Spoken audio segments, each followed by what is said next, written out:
Hola amigos televidentes de Canal 4, República Dominicana. Estamos aquí en otra entrega del programa Jóvenes Biólogos RD. Y hoy estaremos hablando con los que están haciendo trabajos en biología pesquera. Y empezaremos con la que ha sido mentora principal de este grupo de jóvenes, que es la oceanógrafa, entre otras cosas, y profesora de la Universidad Autónoma de Santo Domingo, de la Escuela de Biología, Janet Mateo, que también es la directora técnica de Codopesca. Y ella introducirá a los jóvenes talentos de lo que ha sido mentora. Janet. Muchas gracias por esta invitación. Es para nosotros una oportunidad de oro poder expresar al pueblo dominicano y a los televidentes que el trabajo que estamos haciendo en biología pesquera y el que sirve de soporte para el ordenamiento de las pesquerías en el país. Me complace enormemente presentarles a tres jóvenes investigadores de República Dominicana, quienes han estado realizando sus trabajos de investigación en el área de biología pesquera y en el área del ordenamiento pesquero. Tengo a mi derecha esta joven mujer, es Carolina Hierro. Ella trabaja también en el Consejo Dominicano de Pesca y Acuicultura. A continuación les presento a Emmanuel Montero Fortunato, quien también es biólogo y parte del personal del Codopesca, con maestría en el área también de biología. Y tenemos a Aristóteles Ponserrate, quien también ha hecho un trabajo muy interesante que ha servido para el ordenamiento de algunos recursos pesqueros. Muy bien. Estos son de la última cosecha, puesto que tuve la oportunidad de asistir a los trabajos de tesis de estos muchachos, y ya Emmanuel ha cursado una maestría en la Complutense de Madrid.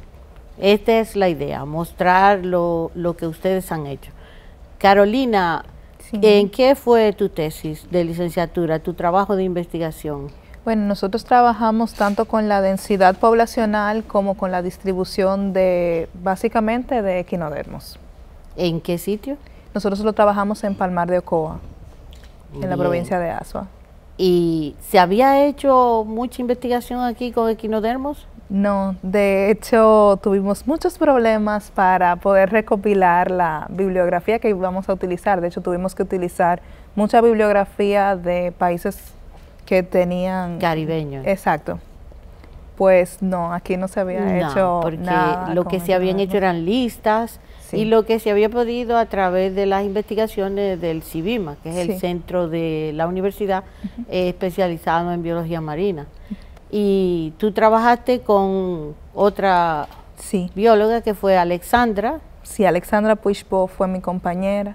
Sí, fue un trabajo a dos, porque trabajos de biología marina y relacionado con el mar y áreas pesqueras son muy trabajosos. Es bueno que lo sepa el público, porque es mucho trabajo, hay que bucear, hay que pasar días, y como toda la biología de campo, es trabajoso, pero a la vez es recompensante, ¿no? Sí, porque definitivamente. Decir que ha sido el primer inventario de equinodermos es un gran aporte para la investigación y planificación de la pesquería, porque aunque aquí no se está explotando, pero en muchos países sí se explotan algunas especies de erizo como pesca, porque son comestibles, y en muchos países son una delicadeza. En Asia, de hecho, son sumamente interesantes, son muy buscados. Pero nuestra tesis tuvo algo aún más interesante, que fue el nuevo reporte para el país de una especie, que fue Astropiga magnifica. Que eso no siempre se consigue en un trabajo de investigación. No. Son dichosos los que consiguen nuevos reportes, a veces hasta nuevas especies. Y más luego de la tormenta Matthew, que fue cuando empezamos con los eso fue reportes. Un inconveniente que pudo haber reflejado, pero por lo menos es una información valiosa que se tiene de esos censos de población justo después de una catástrofe, porque es importante. Ya quedará como registro de los posibles impactos de un huracán en una zona como el Palmar de Ocoa. Sí, bien. Es así. Seguimos con Monterito, como cariñosamente le decimos, porque es hijo de biólogo, y Carolina también, ya son de la segunda generación de biólogos. El padre tuyo fue profesor de la universidad también, y también trabajó con algas, pero tú te fuiste también al área de pesquería. ¿Trabajaste con los concheros de Lambí en el Parque Jaragua? Sí, para mi tesis de licenciatura, yo trabajé con los concheros de Lambí, o sea, justamente en el Parque Nacional Jaragua, pero en dos sitios, que era Trudillé, que ahora está muy famoso en la parte turística, y en la Isla Beata.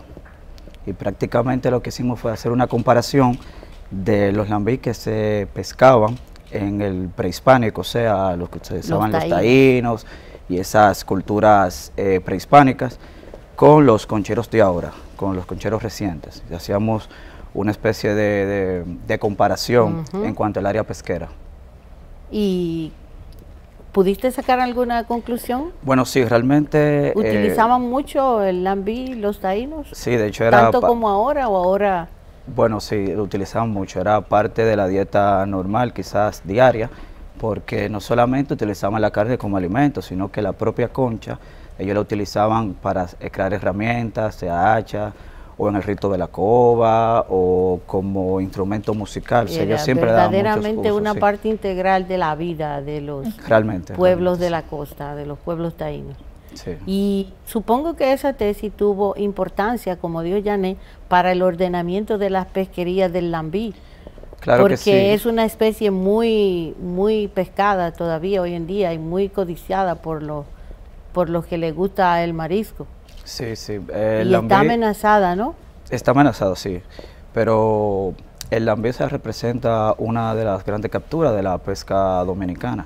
Entonces tiene una particularidad, es que con la misma concha, con el caracol, nosotros podemos determinar ciertas cosas, como por ejemplo el rango de madurez, o sea, qué tan adulto es una especie. Y los biólogos sabemos que debemos esperar que una especie sea adulta, o sea, que haya tenido la oportunidad de reproducirse para poder ser pescada, en el caso si es un recurso pesquero. Para que sea más o menos sostenible. Exactamente, para que sea una pesquería sostenible, claro. Es decir, que se pueda pescar sin llegar al agotamiento de la especie, lo cual es muy importante en todos estos recursos, sobre todo los marinos, porque si sabemos poco de muchas especies terrestres, figúrense de las especies marinas. Sí, realmente. Así es. Y eso es importante para establecer las vedas. Exacto. Y decir qué cantidad se puede establecer pescar. Las vedas y el tamaño de captura, que es importante en el caso del lambí, tanto que ya tiene su veda de hecho, pero también el tamaño de captura, que de hecho está en la ley de pesca. Entonces así los pescadores cuando van, bueno, ellos ya saben más o menos cuánto medir y saben si realmente el organismo es adulto o no, o sea, por una serie de parámetros. Y es muy importante. Es importante. ¿Y tu trabajo de maestría en la Complutense? Bueno, en el caso de la maestría, yo cambié un poco el tema. Ahí ya estoy comenzando a trabajar con especies invasoras, en este caso con peces introducidos ornamentales. Los peces que estamos viendo prácticamente... Peces de acuario. De acuario, exactamente, la industria de acuarios, beta, guppy, eso. Y lo que yo trabajé es un programa que nos va a ayudar a nosotros, en el caso mío, que trabajo en el Consejo Dominicano de Pesca, para determinar el potencial rango de invasión que puede tener, qué tan invasora puede ser una especie. Entonces, es un tema que está muy importante y ahora claro. Muy en boga porque tenemos muchas especies invasoras. Exacto. No solamente en el mar, sino también las terrestres. Sí.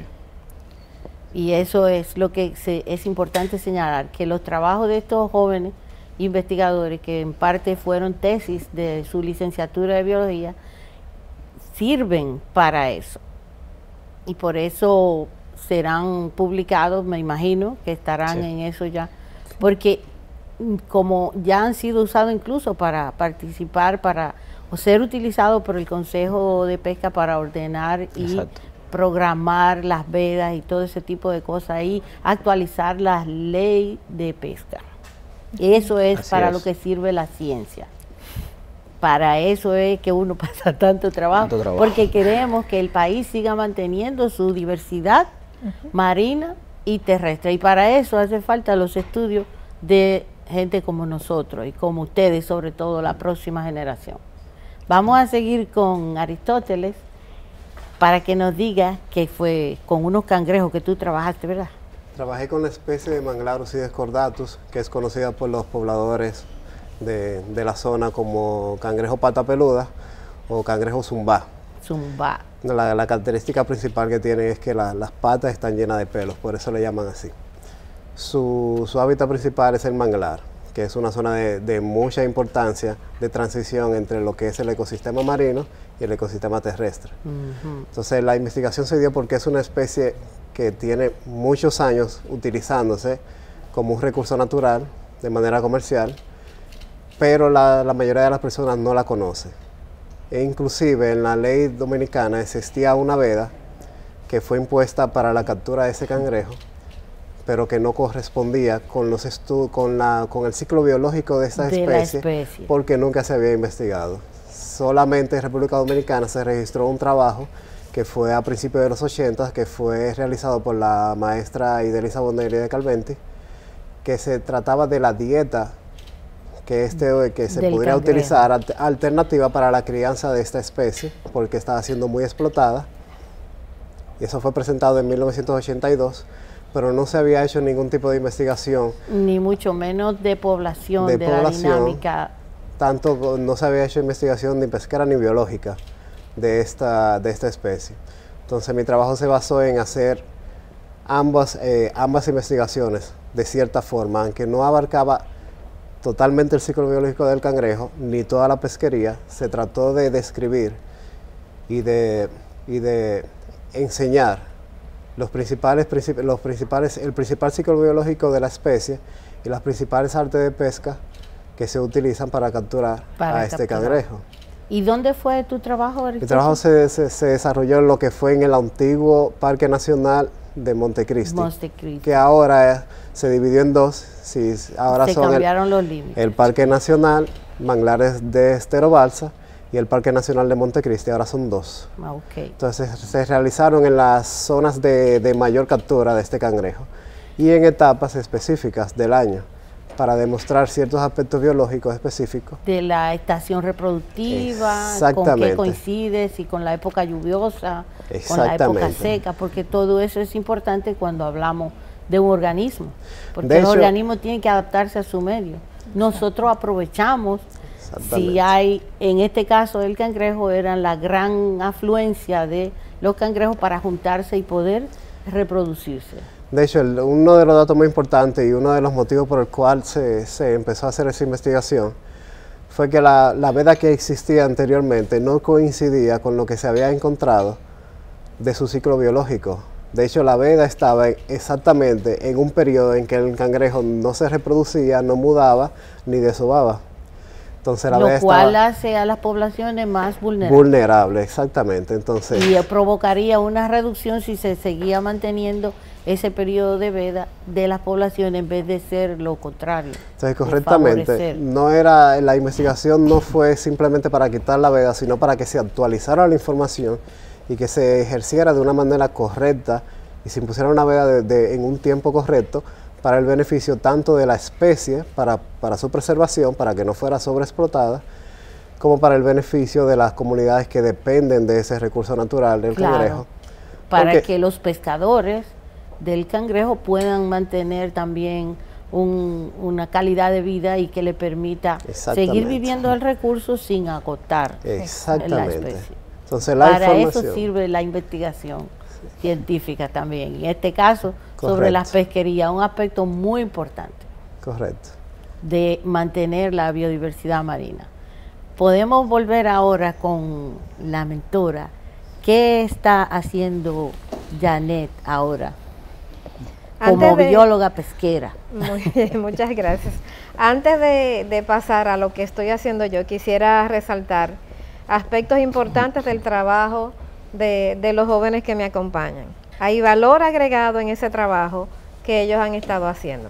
En el caso de Carolina y de Alexandra, los resultados de su trabajo permiten también no solamente regular los recursos, los equinodermos como recurso para fines alimenticios y ecológicos, sino que también el mismo sector turístico se hace consciente de que no debe retirar los erizos porque juegan un papel fundamental como herbívoros y exactamente recicladores en el sistema. Son básicamente herbívoros, juegan un papel fundamental. Por lo tanto, no deben realizar extracciones de los erizos para limpiar la playa.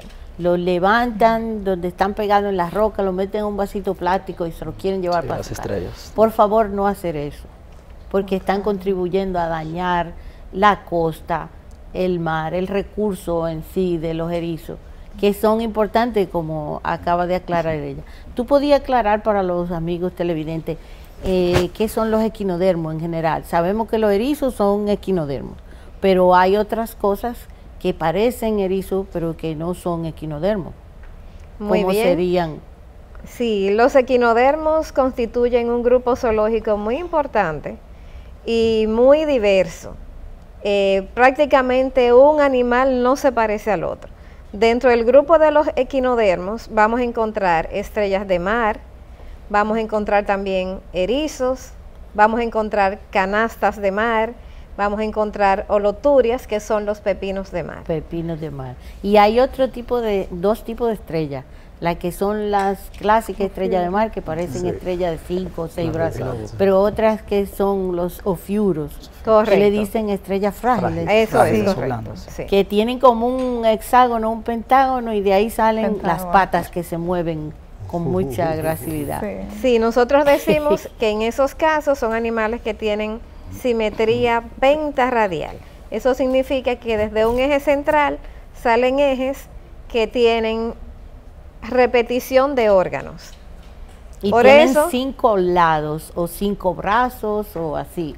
Correcto.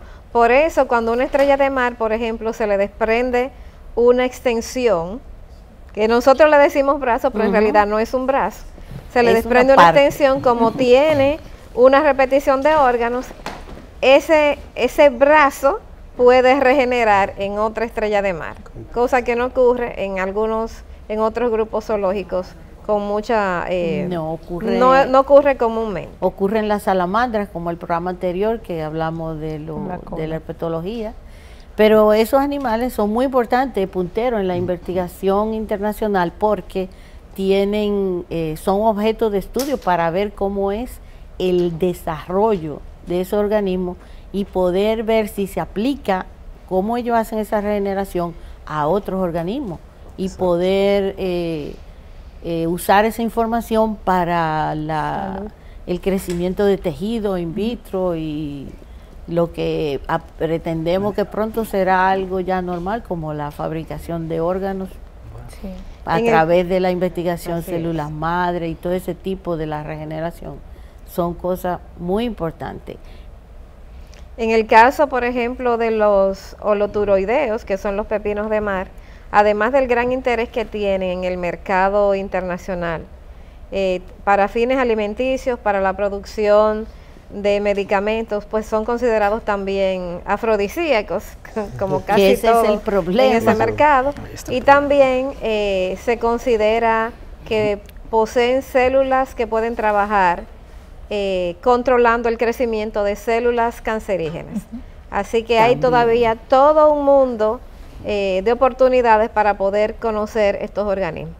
Por encima de eso, juegan un papel importantísimo en el reciclamiento de la materia orgánica. Por eso, para que tengamos playas bonitas, no basta solamente con querer regular el pez loro.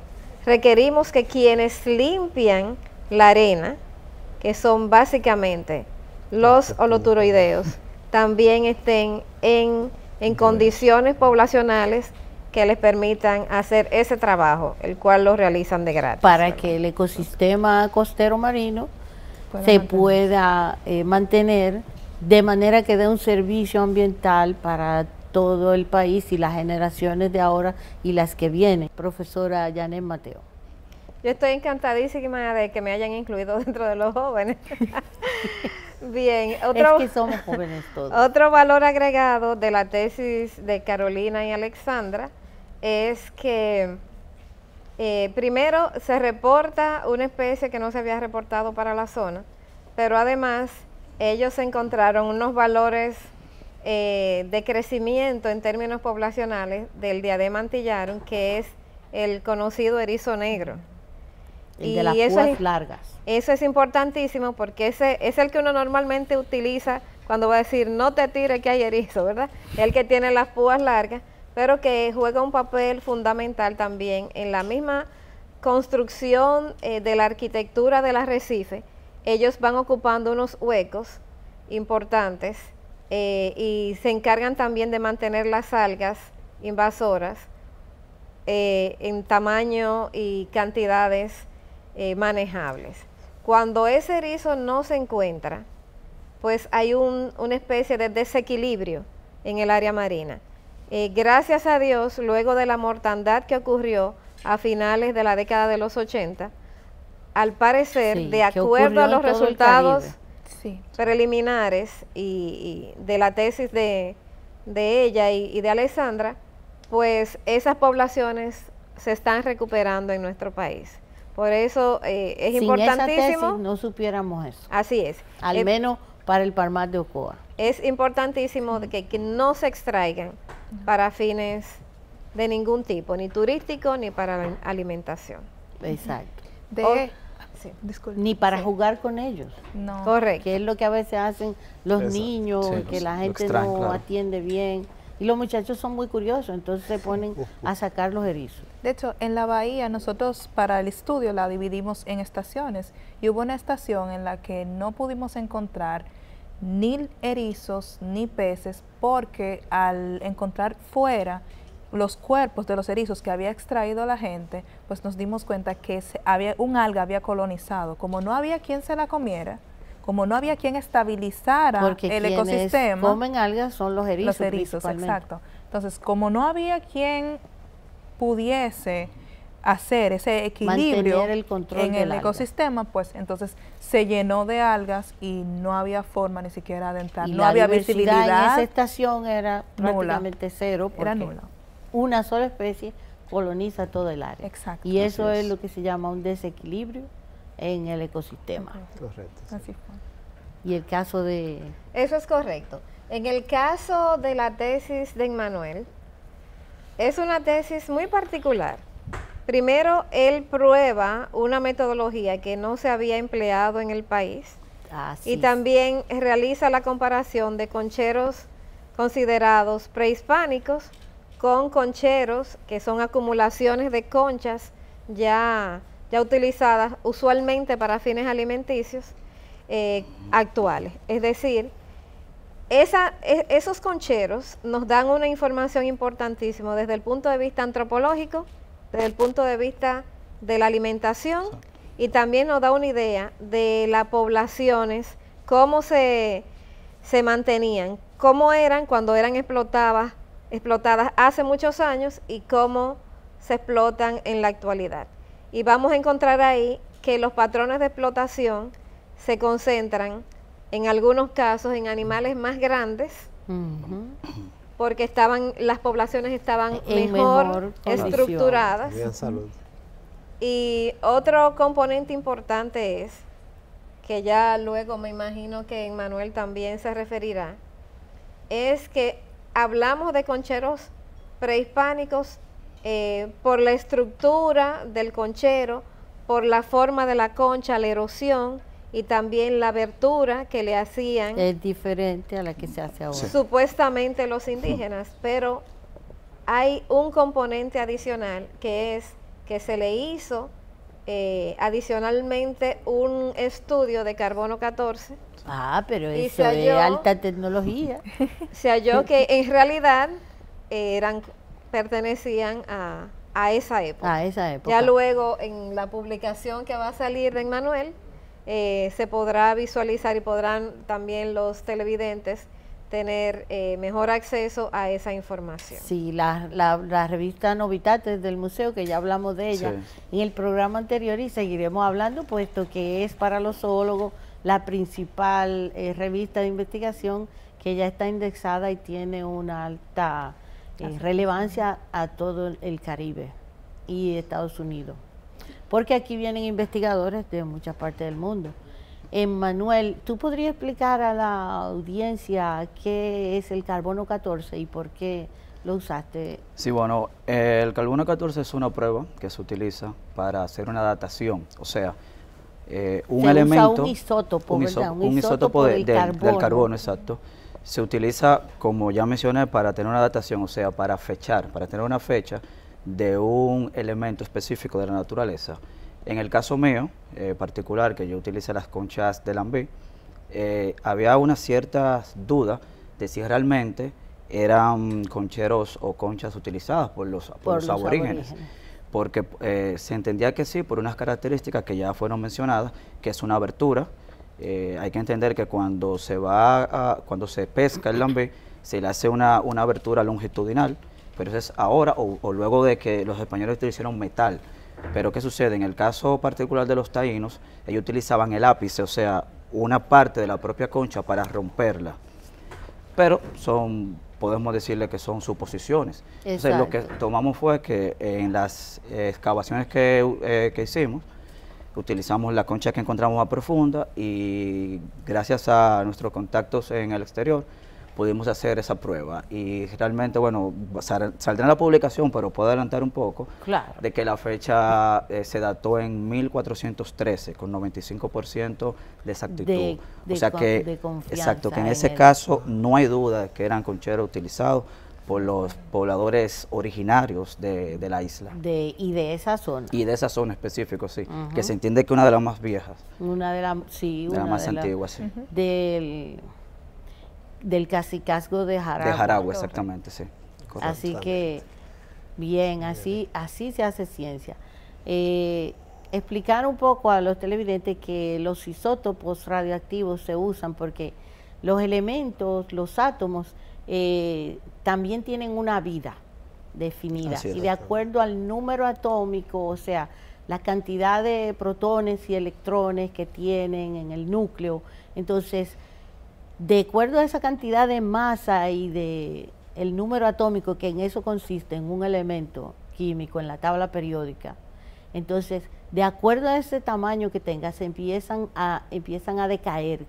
A esa cantidad tiene una fecha limitada. Entonces, determinando con unos equipos sofisticados la radioactividad que emite ese elemento, entonces se puede saber cuándo murió ese organismo. Y para eso, ¿por qué ese organismo? Porque el carbono es uno de los elementos fundamentales en los bloques que constituyen los organismos vivos, y entonces por eso se usa el carbono 14, y que está en ese rango de amplitud para determinar.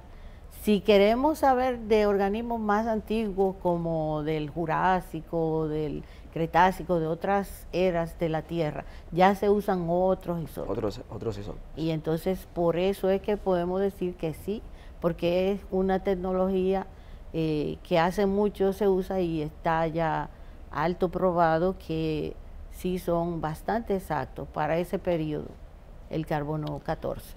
Y destacar también que cualquiera puede preguntarse, bueno, pero ¿por qué estudian las pesquerías del pasado? O sea, las pesquerías del pasado hay que estudiarlas para saber cómo vamos a regular las nuevas. O sea, vemos patrones, necesitamos las poblaciones van utilizando patrones de pesca. Entonces, bueno, mira, en la antigüedad lo hacían de esta manera.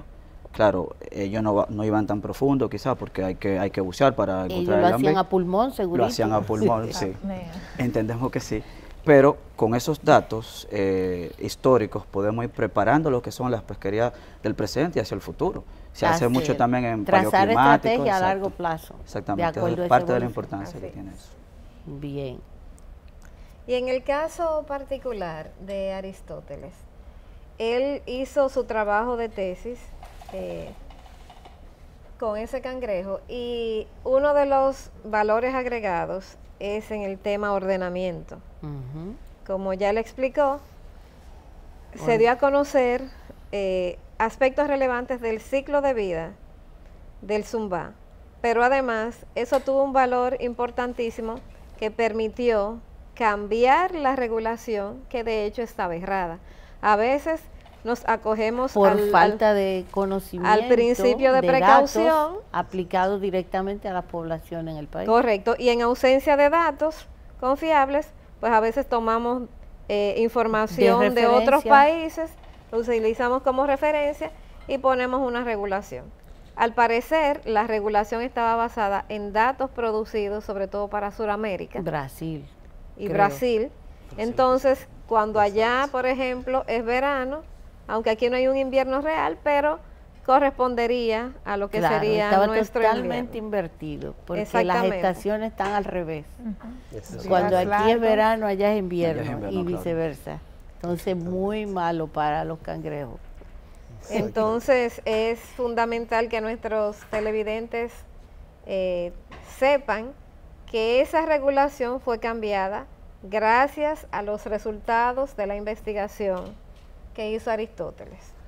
Sí, eso es importantísimo. Y aunque la investigación incluso no está publicada oficialmente, pero para eso es que el Estado, como es una universidad pública, la tesis ya se presentó, Aristóteles se graduó, gracias a Dios, pero eso es, la información está disponible para que las autoridades pertinentes puedan hacer su trabajo bien y con la regulación apropiada y adecuada para el país y el lugar del país en todo caso también, porque estamos hablando de lugares específicos, porque aunque somos una isla ahí en el Caribe, tenemos muchos microclimas y lo que aplica para el Parque Jaragua a lo mejor no aplica para el Parque del Este, que están en dos extremos diferentes de la isla.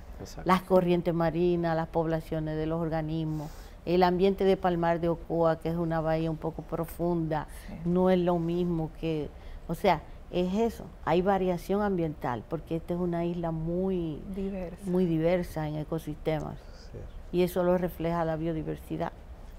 Exactamente. Asimismo, la tesis de Aristóteles tuvo en consideración información socioeconómica con los pescadores de la comunidad. Bastante relevante, donde describe las condiciones de aquellas personas que básicamente son recolectores, y describe también las artes de pesca.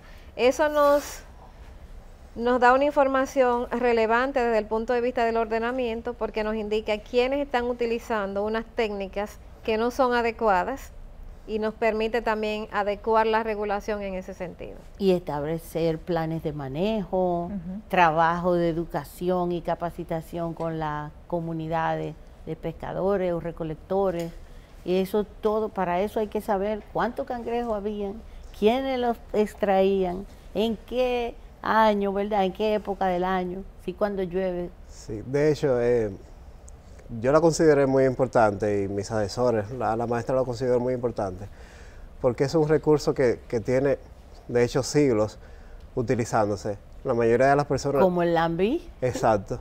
La mayoría de las personas muchas veces comen cangrejo y ni siquiera saben qué especie es, ni de dónde vienen, ni quién la saca.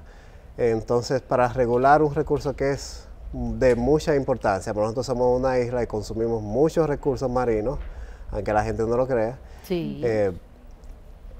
Inclusive las artes de pesca que ellos utilizan son un factor muy importante para determinar qué tipo de medidas se tienen que tomar para poder cuidar esa especie, para que esa especie no sea totalmente sobreexplotada.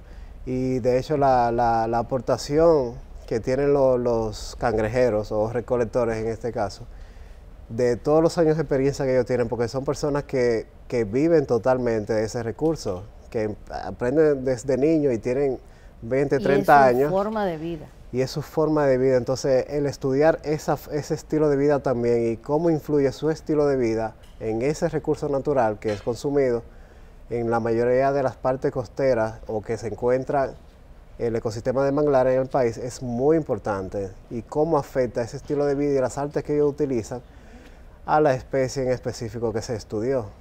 Por eso lo considero que el trabajo y la experiencia de esas personas fue de vital importancia para la investigación de la especie de Dulcidia cordatus, porque son las personas que dependen totalmente de ese recurso y que al mismo tiempo, como dependen de ese recurso, también lo provee a otras personas que la mayoría de los casos ni siquiera sabe de dónde viene ese cangrejo. Y es importante que se sepa todo eso porque eso también se puede ayudar a mantener sostenible la pesquería del cangrejo. Supuesto. Y se puede ayudar también a establecer la trazabilidad y todo eso que ahora es tan importante, la certificación de una pesquería sustentable.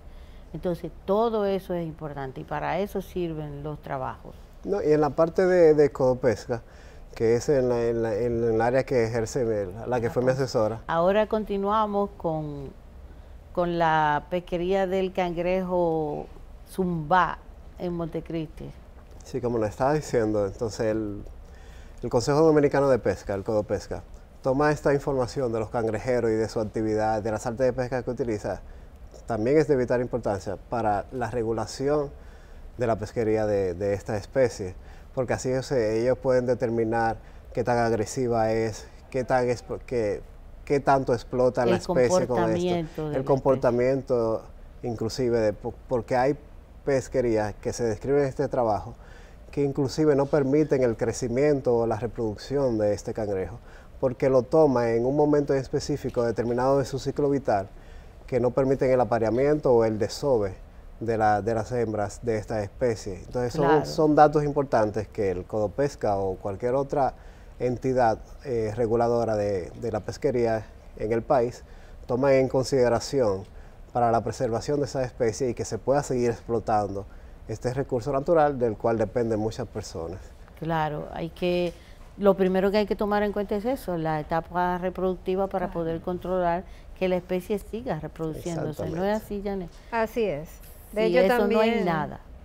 También hemos continuado trabajando con otra especie de molusco que es conocido en el argot popular como durita, que es el Strombus costatus, uno de los miembros de nuestro equipo que no pudo estar aquí hoy, pero que... Ese es como un lambí chiquito. Sí, de seguro él va a estar aquí en otra ocasión. Es como un lambí pequeño que se encuentra sobre todo en el área de Samaná.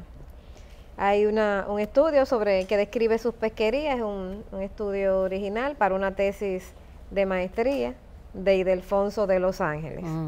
También la muy conocida Ivonne Arias hizo su tesis de maestría en un área relacionada con las pesquerías, también con el lambí en el Parque Jaragua. Ella además tomó en consideración datos de densidades del lambí en el agua, datos pesqueros e información también relacionada con la socioeconomía y los riesgos laborales de los buzos que hacen buceo con hacen buceo con compresor. Sí. Esos compresores usualmente no son compresores profesionales. Ni calibrados para nada. Y además se sabe que está prohibido por la legislación nacional. Porque pueden quedar con daños graves por la diferencia de presión y no había una cámara hiperbárica cerca en los hospitales y entonces el viaje terminaban o muertos o con graves daños cerebrales, en algunos casos derrame, inválido, discapacitado, perdón. Sí, yo recuerdo la tesis de Ivonne también, muy importante. Ella, que es herpetóloga más bien ha sido, pero ya luego con los trabajos del Parque Jaragua, del Grupo Jaragua, se ha ampliado el radio de acción a las cosas que necesitan ser investigadas, porque los investigadores a veces tenemos que complacer peticiones y trabajar en demanda de la información necesaria para hacer ese tipo de planificación, manejo. Entonces, no es siempre que andamos por ahí buscando los animalitos que nos gustan y que no es que es necesario y hacemos a veces, en la mayoría de los casos, lo que hay que hacer. ¿No es así? Así es, y hemos trabajado bastante y es nuestra intención seguir trabajando para que esos conocimientos sirvan de base para el ordenamiento, porque nos gusta también la parte de la aplicabilidad de esos resultados. De igual manera, no solamente trabajamos en el área estrictamente biológica, por lo menos el consultor jurídico actual del Codopesca hizo su tesis de maestría en Derecho Internacional, también sobre los efectos de la globalización en la pesquería, que es una tesis también de maestría muy importante. Los trabajos de Marcia Beltré, quien tiene ya un doctorado, aunque en este caso en educación. Marcia es una compañera que es también catedrática, en este caso de la UNFU, pero ella hizo una tesis muy interesante en el área biológica, que es sobre valoración económica de los manglares de Sánchez, así que tiene también un componente económico fundamental. Y comunitario y social, porque correcto, esa parte no podemos olvidarla. Y muchos biólogos como Marcia terminan entonces también derivando a otras áreas de importancia educativa, sí, que es súper importante, es básico. También puedo mencionar los trabajos de tesis que realizó Raúl González. Raúl, que es nuestro encargado de regulaciones en Codopesca, hizo sus 2 tesis sobre aspectos pesqueros, una en el área de Barahona y otra en el área de Samaná, en un caso utilizando información que recolecta de manera cotidiana Codopesca en la zona de Barahona, y la otra tesis la hizo caracterizando la pesquería del camarón y la selectividad de las artes de pesca. Esto también es fundamental. Que ya eso será materia de otro programa, porque la pesquería del camarón, los trabajos del CEPS en Samaná, cómo comenzó ProPescar Sur en Barahona. Sí. Y ya hablaremos con Miguel Silva de esas otras áreas de la biología pesquera, otro biólogo pesquero también. Una importancia muy grande de ese trabajo que realizó Raúl, y que de hecho ahora forma parte de un proyecto de la MESIC también, para darle continuidad. De investigación. Con fondos, sí. Sí, es que ese estudio de selectividad ha permitido que ya la gente deje de decir esta arte de pesca no es buena o es mala por apreciación. Exacto. Sino hay técnicas aplicadas, hay información levantada y analizada a la luz de los conocimientos actuales que indican cuáles son nocivas, cuáles impactan más al medio ambiente, cuáles artes de pesca también van a van a hacer un daño mayor en el hábitat. Entonces, esa es una información muy importante. Y así se puede capacitar a los comunitarios y lugareños de cuáles son las artes de pesca que mejor favorecen al mantenimiento de la población de las especies. Así es, de hecho se está probando con otra arte de pesca, pero voy a preferir tratar ese tema en otro programa, en que no pueda participar también el señor Miguel Silva, de mucha capacidad y experiencia en esta área. No quiero dejar de mencionar a Francia, ¿no? A Francia, exactamente. La tesis de Francia con las holoturias. Francia de la Cruz hizo una tesis también importantísima, su tesis de maestría, en este caso para una maestría que realizó en INTEC, bajo nuestra asesoría, sobre densidad de holoturias en 2 lugares del sur del país. Lo hizo en unas zonas de Baní y en una zona de Azo. Y realmente sus resultados indican que la densidad de las poblaciones iba disminuyendo drásticamente. Entonces, eso también nos permitió colocar una regulación prohibiendo por lo menos durante un año la captura de pepinos de mar en todo el país. Eso es importante, esperemos que se respete.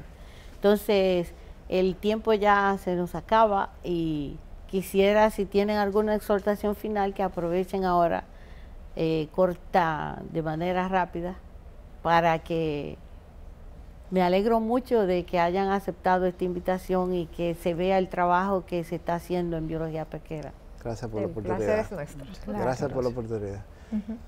De hecho, me encanta mucho que se promuevan esos trabajos de investigación y que se demuestre que son con el objetivo de que nuestra comunidad, nuestra sociedad progrese no solo en el área científica, sino en el área humana, porque estas investigaciones nos ayudan mucho. Hay que hacer la divulgación de lo que se hace, porque si no nadie se entera. Y siguen diciendo que aquí no se ha hecho nada, que está todo por hacer.